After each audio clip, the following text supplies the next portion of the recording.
ቶማስ ፓርቴይን የማጣት አደጋ የተጋረጠበት አርሰናል ስሙ ከሉሲያን አጉሜ ጋር በሰፊው ተያይዟል። ነገር ግን ደግሞ እምብዛም መረጃዎች ሲወጡ አለመመልከቴ አስገርሞኛል ስለ ሉሲያን አጉሜ።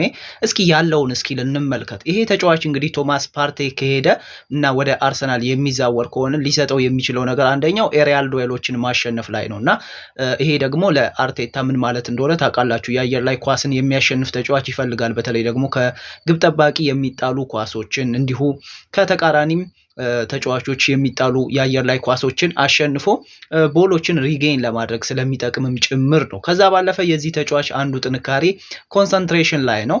ያ ደግሞ እንግዲህ አንድ ተጫዋች 90 ደቂቃ ሙሉ ለመጫወት የበለጠ የሚያስፈልገው አንዱ ነገር ጨዋታው ላይ ሙሉ ትኩረትን ሰጥቶ መጫወት ነው ማለት ነው። ከዛ ባለፈ አንዱ ኢንተርሴፕሽን ነው። ቶማስ ፓርቴይ አንዳንድ የሚሰጠው ነገር ምንድነው? ኢንተርሴፕሽን ነው። በዛ መልኩ ሙሉ ለሙሉ ሊተካው ይችላል ማለት ነው እና የበለጠ ይሄ ልጅ የቡድንን ሚዛን በመጠበቅም አይታማም፣ ኳሶችን በመንጠቅ በማቋረጥ ረገድ ማለት ነው እና ይሄ ቦል ኢንተርሴፕሽኑም ጥሩ ነው። ታዲያ እንግዲህ ታክሊንግ ላይም የሚደነቅ ተጫዋች ነው። ነገር ግን እንደ ድክመት የሚያነሳበት ሁስኮርድ ምንድነው? ፋውሎችን ኮሚቴ ያደርጋል እና ያ አርሰናልን ትንሽ ዋጋ ሊያስከፍለው ይችላል ማለት ነው።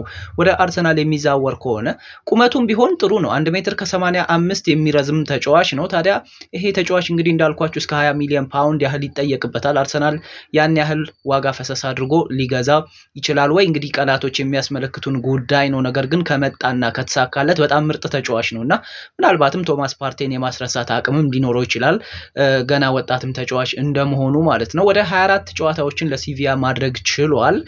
11ዱ ሰብስቲቲዩት አድርጎ ነው የገባው። 1 ግብ አለው፣ 3 አሲስት አለው።